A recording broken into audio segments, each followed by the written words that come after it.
Okay, I believe we are now live. So welcome to Tamarah's Closet today. Today I actually have two more a sister team in the music industry. So I'm really excited about that because for me it's always exciting when you can have two family members share the same talent and they can actually work together on a common dream. And I just find that really fascinating and exciting. So there are two gorgeous young women who are hardworking, and they've really built an incredible fan base. They are said to be Nashville's next hottest family duo. And earlier this month, they won the Country Album of the Year at the IMEA Awards in Nashville for their album, Who I Am, which we're going to be talking about today as well. I've really enjoyed their beautiful and powerful voices as I've been listening to a lot of their music the last couple of weeks, and so I can familiarize myself with them. And I've really enjoyed they do have some beautiful, powerful voices, really talented. And I also have enjoyed admiring all their beautiful photographs. They're very photogenic, and me being a photographer as well as a fashion lover, you know, that's always gets my attention. So I want to go ahead and bring them out because I've got a lot of questions today. So I want to welcome Kori Jean and Kels, who together are Mersi Stone. So say hello, Kelsey and Kori. So I know you're still with me. Hi, guys. We're so excited to be here today. And tell me if I said, is it Mersi Stone or Mersi? Did I say it? It's Mersi. Mersi Stone. Mersi. Yep, you got it. Okay, good. And you know what? Before I even start with my regular questions, that was one thing that I did not put on my list. How did you come up with that name? It's actually really funny. So Kori and I and our family, we grew up with Siberian Huskies because we love dogs. And we've named all of our Siberian Huskies after the country Tasmania. So one day my parents were just online looking up different cities and whatnot in Tasmania, and they came across two different names, and then they were like, okay, well, what if maybe we put these together and just change the spelling of it to make Mersi Stone? And then my mom and dad told us the idea, and we actually kind of fell in love with the names. So that's kind of how it happened. It's so random. Well, I love it. I mean, I think it's got a lot of power to it. And Thank you. I really do like it. So I always like, because my show is about inspiration and inspiring other people to go after their dreams, I kind of like to know a little bit about your family history. And I wanted to know where you guys thought you got your musical talent from. Is there a history of musicians or singers or artists in your family? Or yeah, so we actually, our grandmother, Grandma Olson, she went to a conservatory of music when she was younger, and I think a lot of that love of music came from that side. Also, my mom's mother, she just loved music, and we always were around music growing up, and I think that's kind of where the passion came from. It just kind of was passed down. Our dad likes to sing, and he, like growing up, would sing to us. Our mom's not musical, which is kind of funny that we both were like, let's sing songs. But yeah, no, it's kind of been a family thing. All of our cousins basically play and sing. A lot of them can play and sing, yeah. Yeah, so you're not really super special if you can sing or play, because basically everybody sings in our family. Yeah. In our family. But yeah, no, we love it, and it's been a really good passion of ours. Well, that's great. And I already know without asking this, because I think you've talked about this in your bios, that your family is very supportive of you. And yes, I think, they are. And I think that's really, really special and a true blessing. And I think that's great. Thank you. We do too. And I know I see by watching you and hearing the things that you write how truly grateful you are for that, as well as your fans. So I admire that about both of you. And Thank you. That's a good thing. Yeah, I mean, at the end of the day, we can't do this without, I kind of don't even like to call them fans, because we built such a great relationship with them. But yeah, without their support, I mean, we wouldn't be anything. And so we appreciate every time that we have, their support, whether it's for a new song or a new video or just Instagram likes and things like that and comments. It always means so much to us. Yeah. That's good. That's good. So I'm not going to talk about that in a little bit too, because you have created such a great following, maybe I should say. But how old were each of you when you realized that you had a passion for music? As far as, I don't know how far back you can remember, but there must have been a moment for each of you that you, because I don't think everybody has that passion when they're young. And was it country music that what kind of music was it that stood out to you? I think Kelsey and I think just the entertainment industry in general, we started out when we were young. Kelsey and I both started off modeling. We actually got picked up by an agent at a swimming pool when we were young. And I think it just kind of started there. We started working really hard and we loved to entertain. And then I think the modeling kind of transitioned into the music eventually. We both just really fell in love with the power of music. And I think it's a way that you can touch people in a way that words alone just can't do. Right. Right. But now, Kels, you started voice lessons like at 4. And I like what you wrote in your bio, because you said, it was just so funny because the 2 songs that you mentioned were 2 songs that I loved. The Do Re Mi. I used to sing that a lot, you know, in the Sound of Music. And then If They Could See Me Now, when I started modeling, when I was really young, we did this performance at the Fall Fashion Concert in Greensboro. I modeled in that every year. Oh, cool. And that was one song that we performed to. So my question is about that is, how do you, those are very 2 different songs. And how do you explain the attraction that each of you had to those songs? Because, you know, they're very different. Yeah, I mean, Kori and I, we have similar tastes in music, but I like to kind of reach out a little bit further than just country music. And so I introduced a lot of fun and Pop music. Hip music to Kori, and because I apparently I'm not. no, she is. But I just like to go out and search new music and try to find new stuff. But I mean, I think at a young age, I felt like maybe I was doing it kind of then too. And Kori and I, we definitely have different sounding voices and what our voices can do. Kori just has more of a sultry, kind of like almost like, I want to say like gospel-y voice with like her low notes that she can hit. And for me, I tend to have a little bit of a higher range. So I'm able to kind of throw my voice around a little bit more. And so when I'm just practicing songs at a young age, I kind of just picked songs that I know would challenge me. And I wanted to force myself to learn them because I was like, I want to be awesome. And I really liked Christina Aguilera and Beyonce, and their voices are incredible. So I always practice their stuff because I figured it would challenge me. But we love that kind of stuff.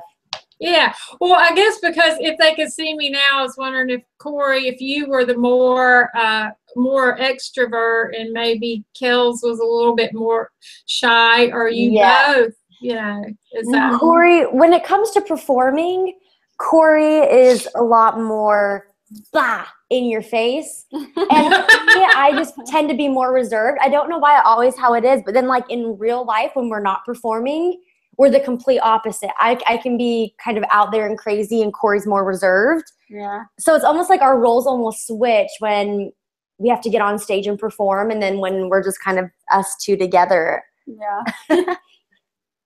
Yeah. Well, I understand that because I know a lot of musicians and singers.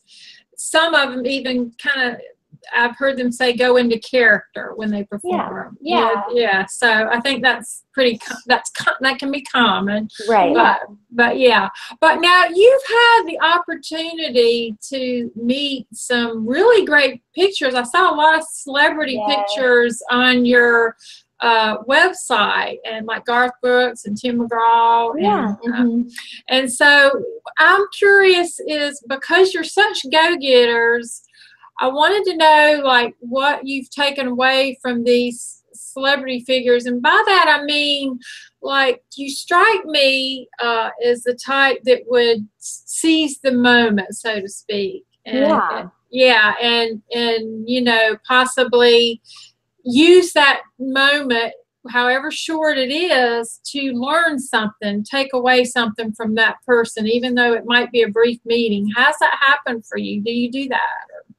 Yeah, definitely. Anytime Kelsey and I are out, I think the biggest thing in this industry is to always be willing to learn and be able to want to be better. We, you know, I think as an artist, you can kind of take two routes. You can kind of be like, oh, I'm awesome, da-da-da, all the time. But Kelsey and I are always kind of our own worst enemies sometimes. Sometimes it's like it's a bad thing, just because we're very critical of ourselves and we always want to be the best at everything that we do. And so anytime that we have an opportunity to learn from somebody, whether it's being able to talk with Tim McGraw or, you know, meet Garth Brooks or Taylor Swift, or even just more on the business side of things, we're always so excited to have that opportunity to be able to learn to better ourselves, because as an artist, I think that you should constantly, I think, be growing and transforming yourself, and but also stay true to yourself as well. So sometimes you get advice that, you know, is kind of contradicting to what it is that you believe or to who you are as an artist. And so it's important to kind of find that balance, because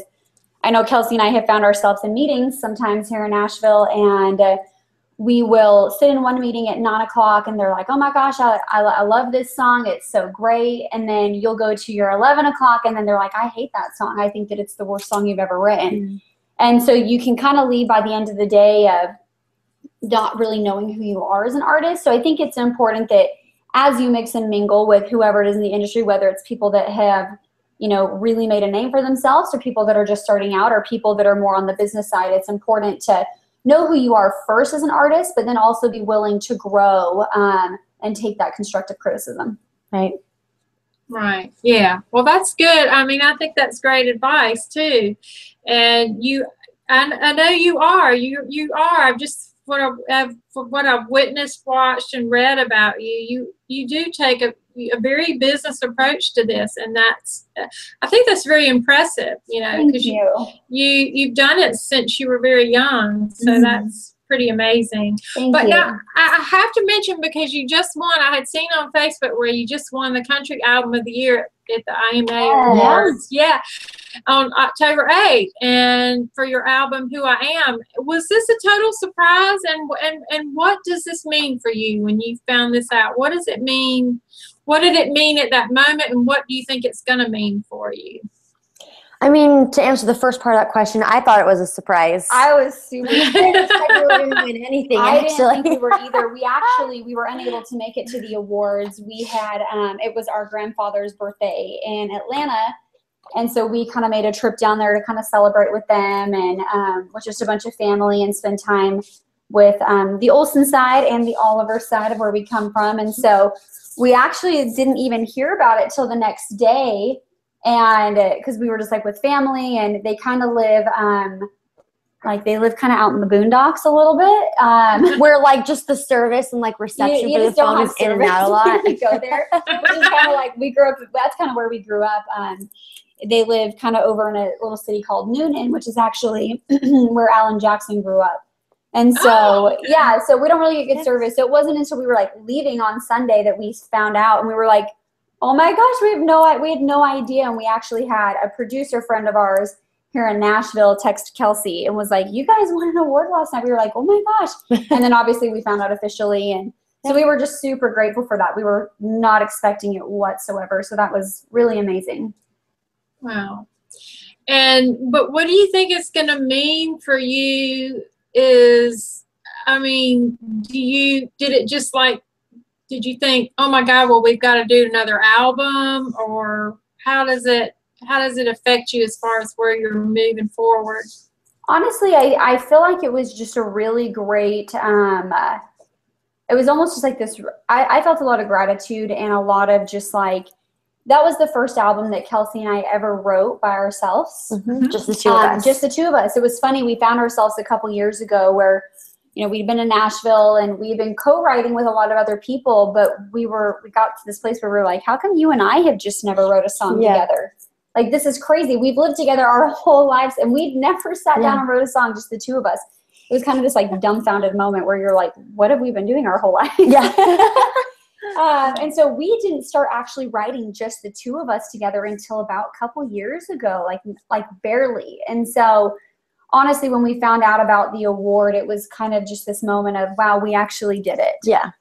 Because when we wrote the album, we didn't put any like preconceived notions on it. It was just, let's write and let's use this as kind of a therapeutic moment with some things that we were going through at that time in our lives. And we didn't know if people would actually listen to it. And so the fact that it went out and it's been the best album that we've ever put out from a sales standpoint, and from, I think, just I think from being proud of the album, it was a really great moment for us. I think for me, it was more kind of this nostalgic, like, yeah, wow, like people actually liked what we wrote, and it resonated, which is, you know, what you always hope for as an artist. Yeah. Yeah, well, I think it's great, and I think you should be proud, because I knew that you had written all the songs on it, and I think that's wonderful. And now, can you get a hard copy of it, or is it? It's all digital download, yes. Digital download. Yep, Okay. all digital download. So anywhere where digital music is sold, then you can buy it there on any place. Okay. Well, I always like to know, what was the inspiration behind the album, the different songs? Yeah. Honestly, I think the inspiration, I mean, Kori and I, we normally write songs about experiences and things that things that have happened in our lives. And also we'll kind of we have some really good friends, and we've written a few songs based on situations that have happened in their life, but we're really close to them, so we were able to kind of get a better understanding of that. But I mean, I think we kind of this past album, Who I Am, was just raw. And Kori and I had just experienced a few things together, and we kind of wanted to take our feelings and emotions and put them into a song. And honestly, the album was really more for us. When we wrote it, we weren't writing it for anybody except for ourselves. And so the fact that people actually wanted to listen to it, we were like, oh, wow, that was like, okay, wow, that was kind of selfish of us. We just wrote these songs for ourselves, but people like them. That's great. So yeah, I think that exactly kind of, you know, exactly what Kelsey said. It was just kind of a time in our life where I think that, you know, we really just kind of came together, and it was a time in our life where we really just kind of, you know, had each other at this point and had our family, and we really just kind of took that and, you know, wrote about it, and it's almost kind of like a diary. I feel like it's kind of like a diary of our life at that time, and I think music's really great. It kind of like postmarks, you know, certain times in your life, and you can go back, and I know there's songs on the album that I can go back and listen to and remember exactly where we were when we wrote it, the time of day, what we were feeling that day, and it's crazy how it can literally take you back into that moment. Right. Well, I think music, when anyone who writes their own music, just like I'm a writer, not of music, but an inspirational writer, and it's very healing. It's a way, just like you said, you wrote it for yourself, and a lot of my inspirational posts, some people think, a lot of times I write them, like you said, to help me as well, because it helps. It's very healing when you can write, and so I understand why you do that. So would you say this album's winning this is so far your most proud moment since you did write all the songs? Or? Definitely. I would say definitely one of our most proud moments for sure. Definitely. And then the fact that it, you know, people liked it made it that much better. Yeah. Well, there's one question that I did not, and I wanted to ask you because I knew it was important to you. There is a song that has a special meaning to you, and if you can share, I don't know if you can, but the song, I wanted to know if you can share the special meaning behind the song, what it means to you. And yeah, that song kind of hits close to home for Kelsey and I, and we basically wanted to write that song to empower women that are in situations that are not healthy situations, to be able to have the strength to get out of them. I think that domestic violence is something that a lot of people go through, and it's not just women, it's men too, and obviously children. And so we kind of wrote this song to kind of give hope, and I think empower women, you know, and men for that matter. For like when we cut the video last year in October, and this month actually is Domestic Violence Awareness Month, as well as Breast Cancer Awareness. which are two things that hit very close to home for us. And so it's, you know, we kind of just wrote that as, that's actually a weird song because it's the one song that I don't really remember writing. It's kind of weird. We just wrote the song like. But I think we also wrote that song like in the dead of the middle of the night. Yeah, we did. So we may have been a little groggy writing that song. A little groggy, but like it just kind of wrote itself, and I think that's what was so incredible about it. And then after it was written, we had the opportunity. It went out, and nomore.org, which is a really, really big domestic violence awareness organization, they kind of picked up the song, and I feel like it did exactly what we intended it to do, but on such a larger level. And so we'll forever be grateful for that song. And it's been amazing this month, especially. We've had numerous emails of people from around the country and even around the world that have emailed us saying, can we get the chords for the song? We want to play it at a domestic violence like rally and things like that. And so it's been so, I think even just that, like thinking about that, it just puts chills down my arms because I'm like, that's exactly what it was intended to do. And it was to give hope and to let people know that you don't have to be silenced through your specific trials. That's great. Well, I mean, I think that's great that you did that. And obviously, I knew it was powerful because you had made that comment when I posted it. And so I wanted to give you a chance to share that. So thank you. We appreciate that. Yeah, that's one of our more tender songs. It was actually interesting when we cut that song too. It was actually full production. So it had like cello on it and strings and guitar, and we got it back from our producer and we kind of kept listening to it, and Kelsey was like, I felt like it just it was taking the emotion out of the song. It was. So Kelsey would kind of go back to our producer and she'd be like, can we take this out? And then we'd listen to it again, and then I'd be like, oh, I don't like this now. So then we'd go back again and be like, oh, can we take that out? And it was funny because most of the time when you go into the studio to cut songs, it's always like, can we add this? Can we do this? And this song was the complete opposite, and it's never happened to us in the studio where literally by the time we got to the end of it, there was nothing in it but the piano, and that's how it was intended to be done. So once again, it produced itself too. Yeah, it was great. It was great. It was so weird. We had never experienced anything like that. So it was really amazing. That song took us on a journey as well. Definitely. Wow. Well, that's incredible. So you should be very proud of that as well. Thank you. We appreciate that.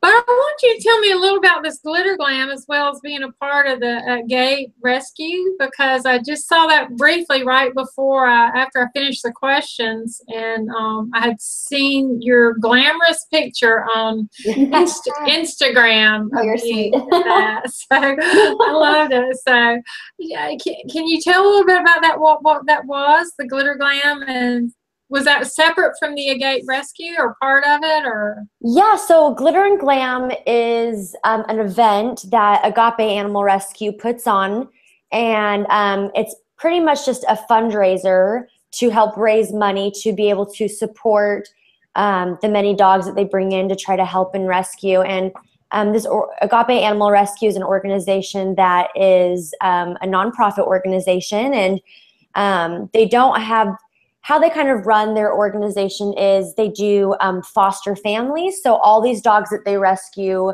are put into foster families. And so you have many volunteers that are willing to give up their homes to help and make these dogs healthy again, to be able to put them up for adoption. And so Kori actually started out with Agape Animal Rescue first, and then obviously got me into it because we both love dogs. And so maybe you want to tell them how you got into it starting off? So we actually got into the organization. Our parents were looking at adopting another dog here in Nashville. And this was, 4 years ago. 4 years ago, yeah. And so they were, actually might have been longer than that. It's been like 5. No, I think it started when we first moved here, 2011. Yeah, when we first moved here, someone asked us to participate in the event to be runway models. But how we got asked to participate was my parents were looking to adopt a dog, and so we found a husky through their organization. And they ended up not adopting that husky just because they had another dog at home and they didn't think personality-wise that they would mesh. But through that kind of outreach and looking to adopt a dog, we got put in touch with the woman that founded Agape Animal Rescue, Tanya Willis, and she reached out to us and was like, hey, would you guys like to come model in this like animal, like doggy fashion show? And we were like, of course. Duh, we love dogs. Like, cool. Like, if I could, I'd much rather walk down a runway with a dog than by myself. Yeah.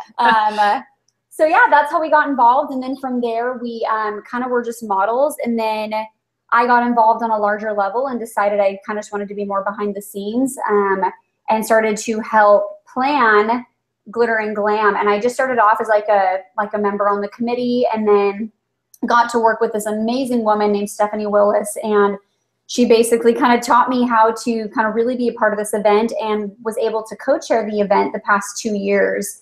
And so it was amazing to be involved and to see everything they do. And through that process, 3 years ago, I became a foster mom, and I fostered this little dog. And I am a failed foster mom because she never left my house, and she still lives with me, and I love her. I never imagined, because we grew up with huskies and big dogs, and I'm really short and petite, and so I have little man syndrome. I'm like, I want a big car and a big dog, and now I have this 6-pound Chihuahua.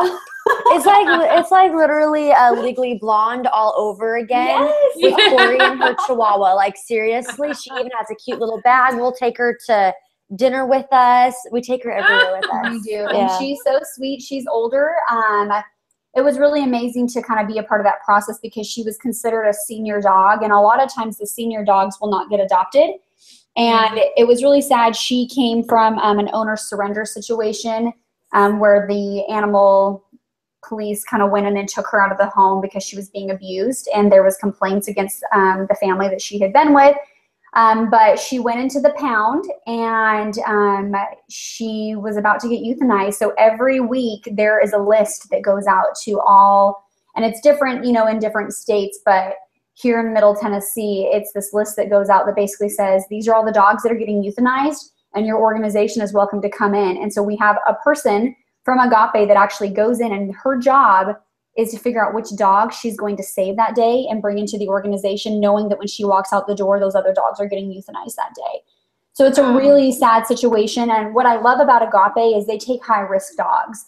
So they're not just going into pounds, and they're not just taking the dog that's like, oh, this is a puppy, and we know that we'll easily be able to get this puppy adopted, and this puppy doesn't have any like needs surgically or, you know, health-wise. And Chai was an extremely high-risk dog.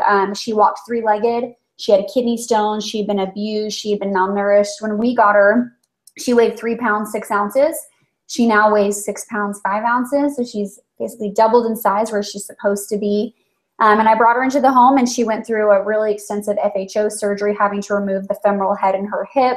I mean, it was extremely extensive. And so the fact that Agape takes in dogs like that, I think, is what sets them apart. And also outside of that, they also have less than a 1% return rate of their dogs because of their adoption process.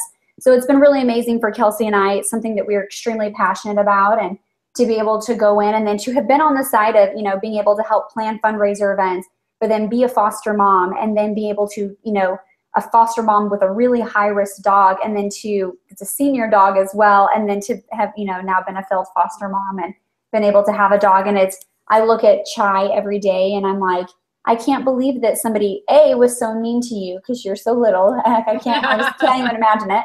And B, the fact that like she's this super well-adjusted dog because of what Agape did for her, and she was just going to get euthanized. And she brings so much happiness into our lives, and she's so sweet, and like just the nicest dog. She loves kids and loves people, and we take her out the front door sometimes, and she like runs to the dogs that are walking by in the neighborhood, and we have to like catch her. We're like, oh, I know you want friends, but you need to come back inside. So she's just the sweetest. They are an amazing organization. Anybody that's looking to adopt a dog in Middle Tennessee, I would highly, highly recommend them. Obviously, I'm biased as well because I love them, but they really do. I mean, being familiar with a lot of the rescues, they're incredible, and their work is amazing. And I'm going to read the Glitter Glam. That sounds so, because I thought I saw pictures of one of you on the runway with a dog. And I was like, well, what is this about? So that's why I wanted to know, because you should know, if you don't know already, that I am a huge dog lover. Yes, we love that about you. We were like, oh, we love her. She's a dog person. I've had as many as 6 dogs at one time, and I'm down to 2 right now. Wow. Yeah, and I have a horse. So I'm an animal lover, period. Nice. I love animals. Our little sister rides horses, and Kelsey grew up riding horses. That's amazing. Yeah, so I read that about Kelsey. I knew she was a horse lover. So Yes. yeah, so I like that about you. So I just wanted you to have a chance to talk about that because I thought that was so cool, the fashion show with the dogs. Thank you. Yeah, it's such a great idea that Stephanie dreamed up and made a reality. Yeah. It was great. Yeah, so I'm going to have to research that. I'd love to do something for them or whatever. Yeah, that would be awesome. Our next event that's coming up is Animal Ball that Kelsey and I are going to be a part of. On November 19th, and it's basically a big masquerade ball. So Kelsey is actually going to be playing a 7-foot woman, and she's going to be in this beautiful gown. She's actually going today to get fitted for it. And then I'm going to kind of be like running like the games. I get to be in a top hat, and Kix Brooks will be at the event. Jared Neiman will be there. Jesse James Decker is going to be there. And then her husband will be there. Yeah. Who else? There's so many people that are going to be there. So anybody that's looking to support a great cause, look at getting tickets for Animal Ball on November 19th. And it will be at the Hutton Hotel in downtown Nashville. Is that through Agape as well? That is through Agape as well, yes. Okay. All right, cool. Oh my God. So that's just amazing. So I like all that. Those are cool ideas. Thank you. Yeah, Stephanie, she's this like dream machine, and she dreams up these crazy events and she makes them a reality. She does. So we love being on her team and being able to help her out. Yeah. It's really fun. Well, I wanted Kori, because I know you said that you're up for anything in your bio, that your philosophy in life is if you're going to do something, then give it your all or don't do it all. And I agree to that. That's sort of the way I feel about things. But I agree, yes. You said you want to be a voice on an echo. Can you talk about how you're making this happen for you right now? Or? Yeah, I think, for me personally, it's, always kind of doing everything to its fullest and being true to yourself. And I think for me, a passion, I think the line of, which is actually one of the lines in our songs that we wrote, be a voice, not an echo. I think it's just being there. And I've always had this passion to want to empower women to believe in themselves. I feel like in today's society, women can be really degraded, whether it's, through, pornography, whether it's through, just like not feeling good about yourself, through obviously domestic violence, which we've talked about. And so for me, I just want to build confidence in women and let them know that you're beautiful just the way that you are. And I think, the music allows us to do that, but also outside of that, whether it's being involved in your community, being involved in your, church organizations. And I get to be involved in, one of the largest church organizations in the world, which is called the Relief Society, through our church. And both Kelsey and I participate and get to do a lot of amazing things through there. And so I think it's, stand up for what you believe in. And, obviously we're not always going to be confident all the time about ourselves. There's obviously days I wake up and I'm like, man, I do not feel good about myself or whatever it is. But at the end of the day, not letting other people's opinions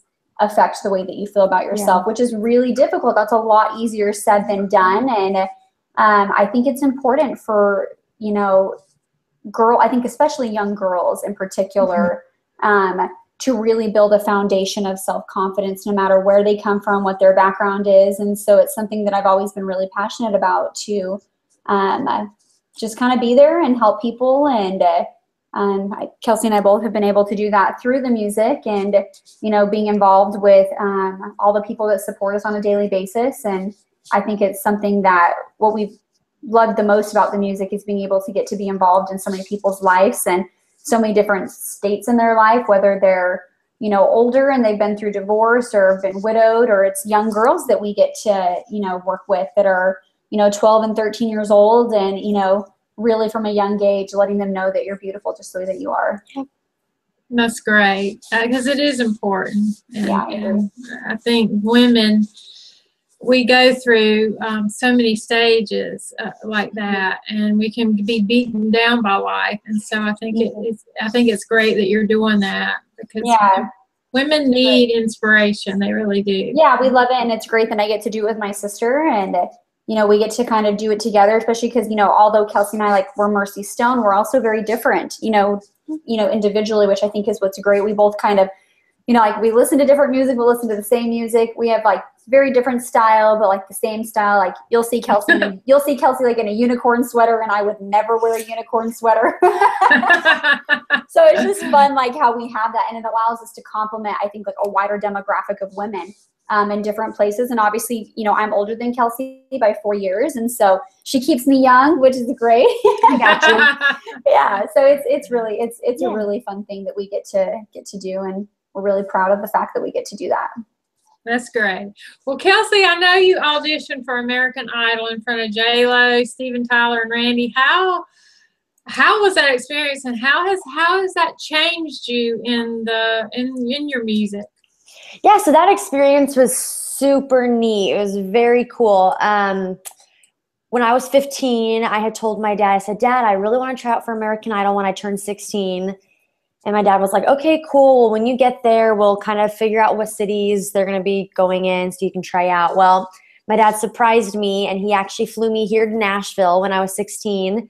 And I tried out at the Bridgestone Arena, and I was able to audition with 4 other people. Like they put us in like a little line, and each person would get up, sing their song, and then walk back to the line. And then after I sang mine, they called us all up to the front desk and was like, okay, well, you 2 are leaving, and then you guys are going to stay. And I happened to be one of the people that was able to stay and get my little yellow ticket. And so it's actually really interesting because on the show, they make it look like that very first audition where you're in this huge arena with all these people, you go from there to straight to go see the celebrity judges. And you actually have to go through like 3 other rounds. You have to sing for the executive producers of the show, and go through lots of interviews, and then get to be able to sing for the celebrity judges. And it's actually really cool because the day that I got to sing for the celebrity judges, I actually got to sing on the Ryman stage, which I had never experienced before. And so that was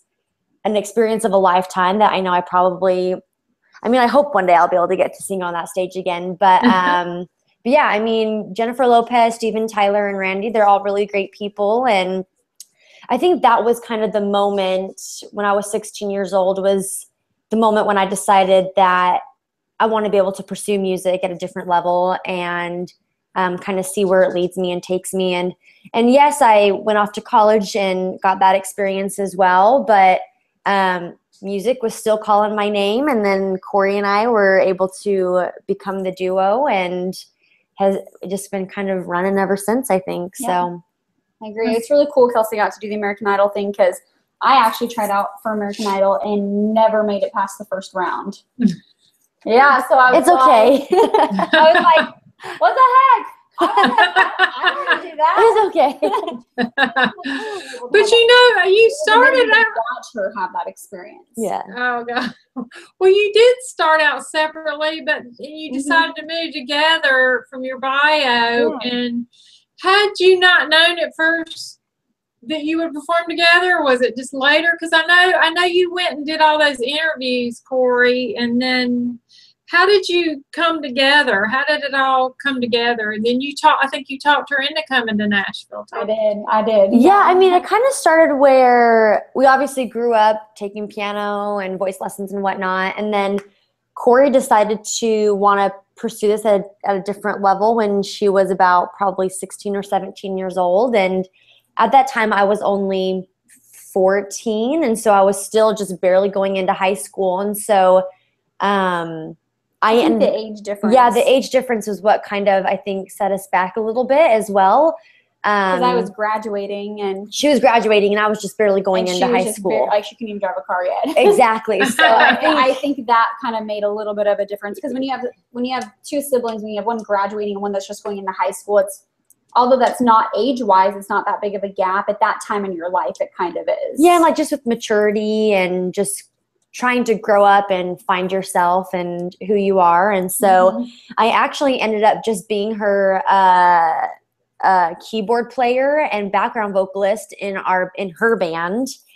And my brother was the rhythm guitar player. And so it was kind of a big family experience. We would tour Texas. And at that point, I was just behind the scenes. I wasn't up front the way that Kori was. And then obviously I graduated high school and went off to college. And I mean, we've been singing together our whole lives. But obviously now we're just doing it on a different level. And I feel like whenever Kori and I had come together to sing, people really enjoyed our voices together and how they blended and sound and how it sounded. So I think that's kind of what in the end pushed us together. I agree. It's great. Well, you know, Joel Osteen started out behind the scenes. He didn't want any part of being on front and center stage, and look where he is today. So sometimes we just need that little nudge, you know. Exactly. Yeah. To just sort of discover ourselves. But I know you're a team, but I kind of wanted to hear kind of from each of you on what your future dream is, because you may, even if it's something outside of what you're working on now, you may have, because I know with, like for me, instance, I have a lot of different dreams. They sort of, a lot of projects I'm working on, but they all sort of come together and are related, but they're still different. And so we just start out with like a little foundation, I guess, with our plans. And I wanted to know if there was something that each of you had as a dream, and you know, it could even be another chapter of what you're already doing or another level. Yeah, definitely. I think a dream of mine and Kelsey's is to obviously continue writing. We love writing. That's, I think, we love to perform. We love to do all those different things, but there's something about just being able to, like, in the dead of the night, wake up and be like, let's write a song together, you know. And Kelsey's really incredible with the melodies, and I really like lyrics, and so it just kind of works really well. So I think, you know, Kelsey and I, no matter what, you're always going to see us writing songs, and I think it would be really amazing at some point in time to maybe get our songs, like, either like on, you know, like TV film or like, you know, with another artist. I think that would be really great. And, you know, I think outside of that, you know, at some point in time, you know, I think Kelsey and I obviously both want to be moms and, you know, have that chapter of our lives as well. I know that, you know, Kelsey's got a lot of things that she's really great at. We've been really fortunate to be able to develop talents in a lot of different areas. And so I think we'll always be involved in the community and with dogs and with music. And so I think that's kind of where we see ourselves. Yes. Oh, that's great. I mean, I know you do a lot of different things, so I think that's really impressive, because they they just make you a better, well-rounded person. Right. Yeah, they're all different, but they do, like you said, they come together, which is amazing. And, you know, it's very possible for that to happen. Yeah. Well, I wanted to let the viewers know, because I know I heard about your experience going '1 on Iceman's Top 40 Countdown. So I wanted you to tell, because that's on 142 countries, right? Yeah. So what song was this that went #1? And tell us a little bit about that experience. Yeah, so the song that actually went #1 for us was Wild and Free. And it's actually really funny because when we were writing songs for the album, we, for some reason, just kept writing like slow songs and sad songs. And people came back to us and they were like, hey, well, these songs are cool, but we need you guys to write more happy, upbeat, fun songs. And we're like, okay, fine, we'll give you your happy, upbeat songs. So Kori sat in front of the TV watching HGTV, and she wrote all the lyrics to Wild and Free.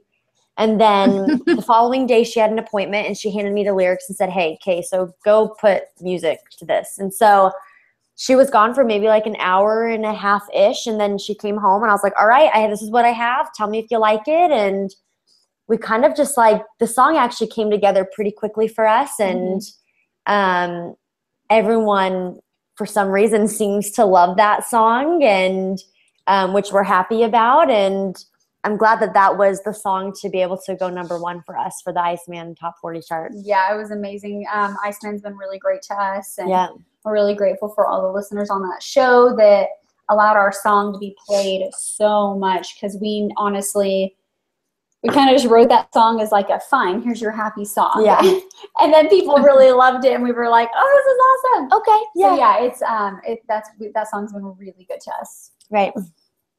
Oh, well, that's awesome. I mean, I just think that would be so exciting. So I'm proud of you that you had that. You had some really great awards or opportunities. So it's just great. You're my blessed this past year. Yeah. That's good. Well, I want each of you to answer this separately, because I'm just curious. What is your favorite song that you have written and performed, and why? Oh, let's see here. I know what yours is, I feel like. I need to figure out what mine is. I think probably one of my favorite songs was Almost Real. I really liked that song. It was just a really honest and raw song for me personally. And so I feel like that one is kind of one that always hits home for me. So I really like that one. And then one of our like actually less popular songs that I really like that I actually really am passionate about is Who I Am, which is the title track of the album, which is what we named the album after.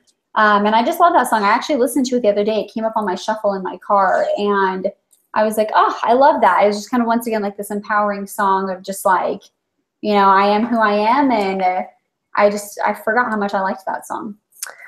I think for me, I'm trying to think here. There's one song off our album Who I Am, and there's actually another song that Kori Jean and I actually just wrote, and we just barely got done cutting it in the studio. So no one's heard it yet, unless you go to our Facebook page and you go to our Facebook Live. You'll get to hear it on that.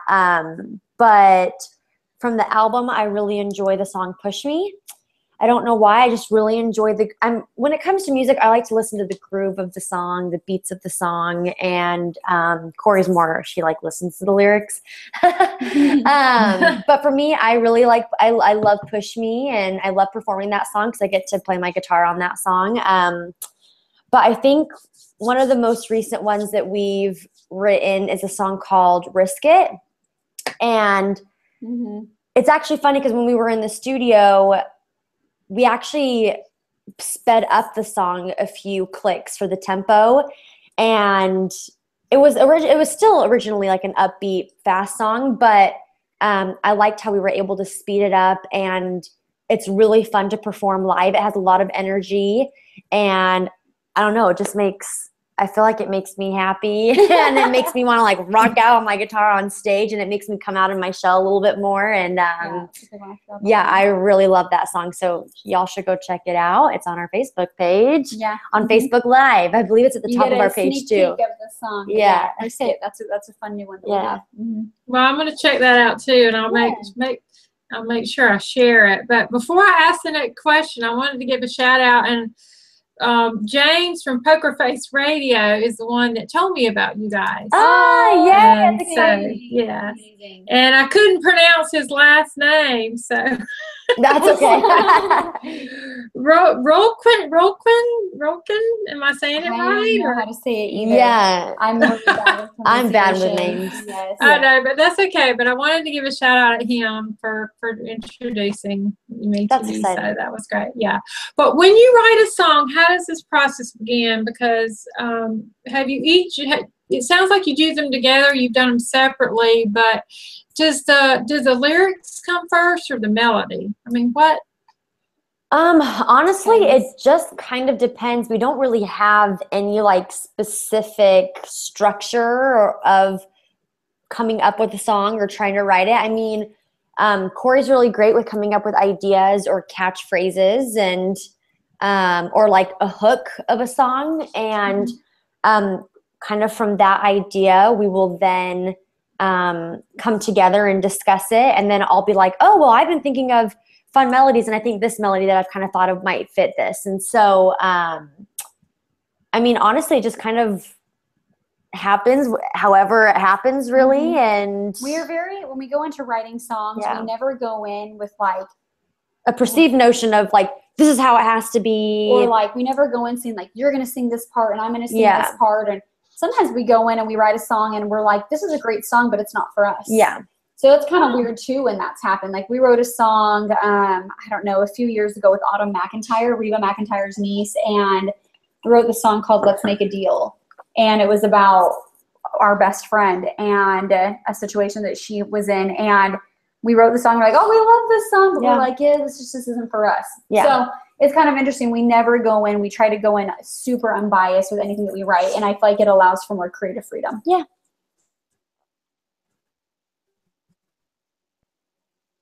really cool. I've always wondered how it worked. Did the melody? Did you just hear a melody in your head, or sometimes she does? Yeah. It kind of just depends. Yeah. Well, I already know my next question, but because obviously you enjoy working together as sisters. Yeah. How do you make it work as far as being together all the time on a constant? You've got to have some time apart, but how do you make it work that you can do that? I think for us, I mean, obviously we love being together and we actually really like each other, because I'm sure that some sisters, there's no way they could like live together, work together, and do all the same things together 24/7.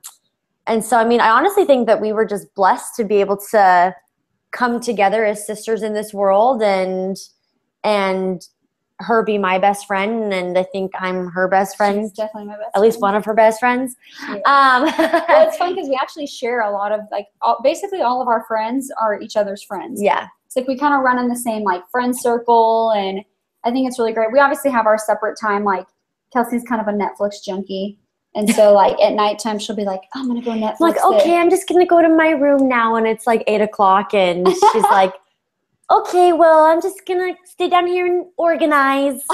And I'm like, okay, I'm just going to go hang out upstairs. And so, like, it's really funny because we'll just kind of, I mean, we obviously love being together, but there's obviously a little bit of, like, a line where we do need our own space and our own time. And we're together all the time throughout the day. And so kind of more of like the evening times is when we'll kind of be in our own zones and get to do our own thing, you know? And sometimes, like, even when we go to the gym together, I'll be like, all right, well, I'm going to go do my own thing at the gym. And Corey's like, okay, well, I'm going to go get on the treadmill. And so, like, even though we do the same things, we kind of will do them differently. Yeah. But then, like, we come back together all the time too. Like, it's, I don't know, we just make it work. It's easy. We don't really have to think about it. Obviously, like, we get in little tips, you know, like, so. I'll pick her shirt and she'll be looking for it and it'll be in my closet and she'll be like, why didn't you bring this back to me? And I'll be like, whoops. You know, or like she'll take something of mine and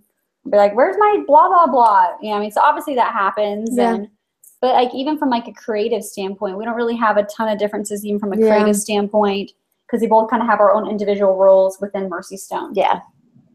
Well, that's great. I interviewed twin sisters, singer-songwriters, a few weeks ago, and cool. they're very young. They're 12, I believe, and they had the same answer. They have the same friends, and so it's just interesting because I have a sister and we did not have the same friends. So it's interesting that both of you, both sets of sisters that I've interviewed, have your answers are very similar on that question. So yeah, it's kind of weird how that's happened. I think just kind of just obviously depends on sisters, and it's kind of it's interesting how that's always happened. Like, even her friends that are younger than, like, I feel like I get to kind of like be the mom of the group, and I'm like, yeah, I'll drive you guys. Like, oh, let me make popcorn, okay? Like, yeah, she does. You know, and then Kelsey's like the fun one that makes all my friends young.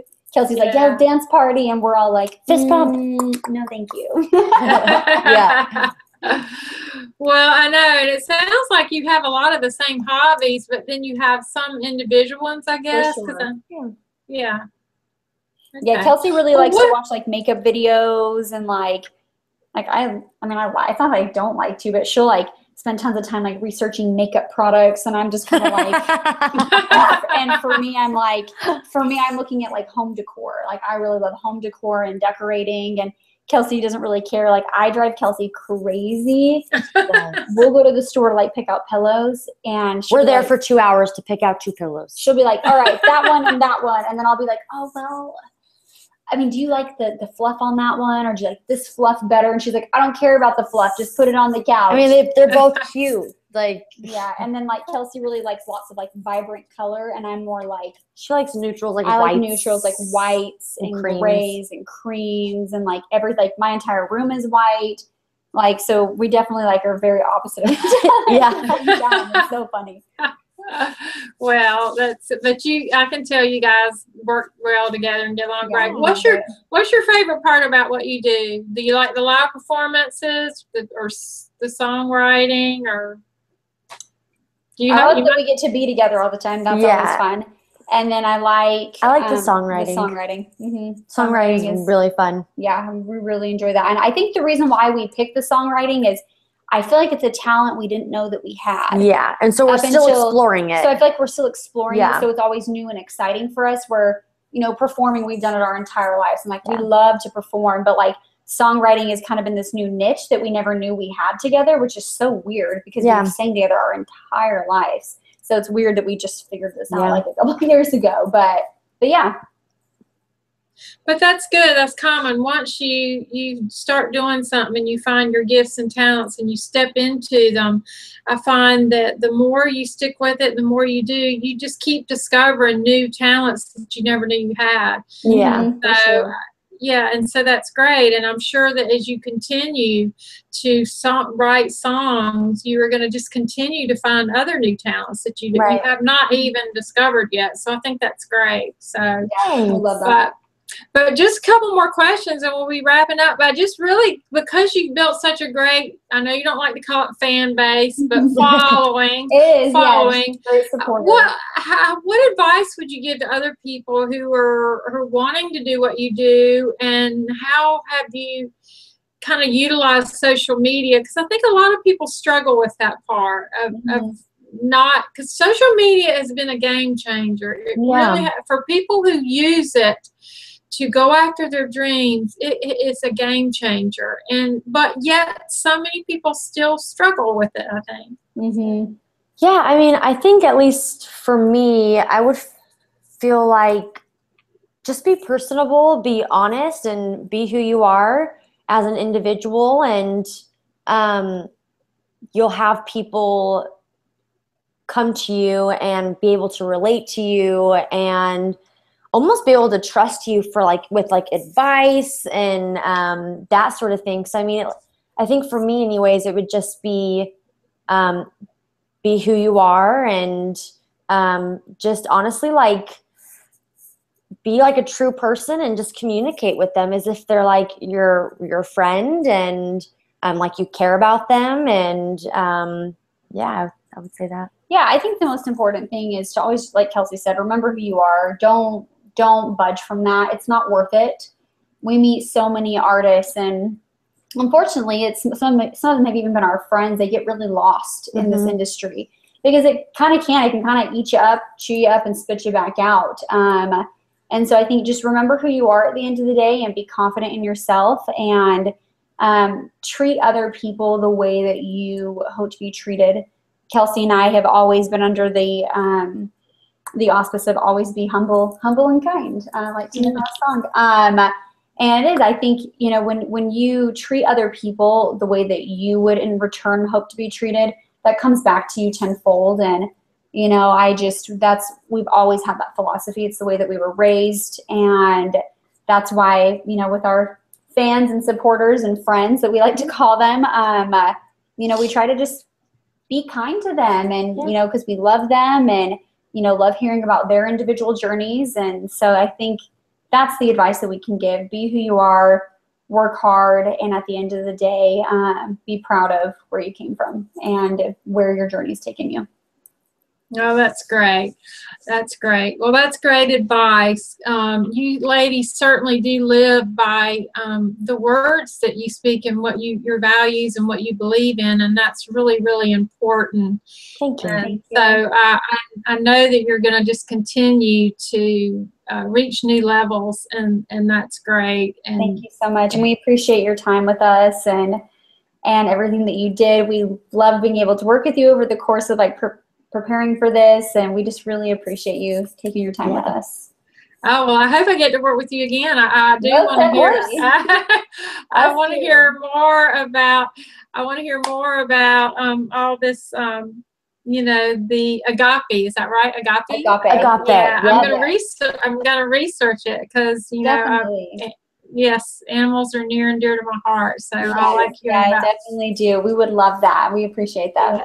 Yeah. So I'm glad to know that you're a big part of it. So that's Yes. Thank you. I want to thank you again. I hate to wrap this. I want to thank you again for being here, and you're a true inspiration. And I know that either want to do, or maybe they dream of their own. I think you're going to be very inspiring to them. Thank you. That means a lot.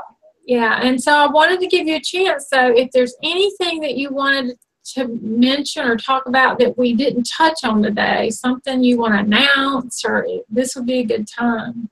Yeah, no, we just, we appreciate everybody. We always like to say that. Check out our social media for all news and updates. Send us a message. We'd love to chat with you. Yes, we always love to stay in touch with everybody, and we appreciate everyone's interaction with us through Instagram and Facebook and Twitter. We are seriously the luckiest, and so we appreciate each and every one of you guys. That's great. Well, I want to say to my viewers, you can learn more about these talented young ladies at mersystone.com. Mersi Stone. Mersi Stone. Yep, you got it. You got it. mersystone.com. Oh, and I didn't show, this is Tim McGraw. I love that. I know. That's such a great. So cool. I know. I love it. I love all the pictures. I've enjoyed, because I do photography, so I'm going to photograph you guys too. So, yeah. So, but you can see the replay of this interview. You'll be able to see this. I'll post it later on Facebook, as well as it'll remain on my YouTube channel, as well as in my blog, tamarahscloset.com. So there'll be a copy of it there that will remain there, and then I'm sure they'll share it as well. I'll make sure they have the link. So I'll also have links that'll direct you to all their social media sites in my blog when I put the replay in there. I think they're on Twitter, Facebook, Instagram, Snapchat. Is there any others? Yeah, follow us on Snapchat. We always are posting dumb things on Snapchat. Yeah, we do. And it's cool because it's like happening right then and there. So it's always, we just kind of do what we want on Snapchat because we know that it disappears in 24 hours. So it can't completely be held against us. So yeah, follow us on Snapchat. I haven't got the hang of that one yet. There's so many, it's like so overwhelming sometimes. But anyway, I want the viewers to join me next Fridays. I'm going to be interviewing a really extremely talented guitarist from Bulgaria, Alexander Lerner, and so you don't want to miss that. She's really, really, really talented, and we're going to get through that interview trying to understand each other's accents, so that's going to be fun. Yeah, we'll have to tune in. Yeah, she's really great. So to my viewers, to their own success, you just keep on rocking and take care, and we'll see you again on Tamarah's Closet. Thank you. Thank you so much.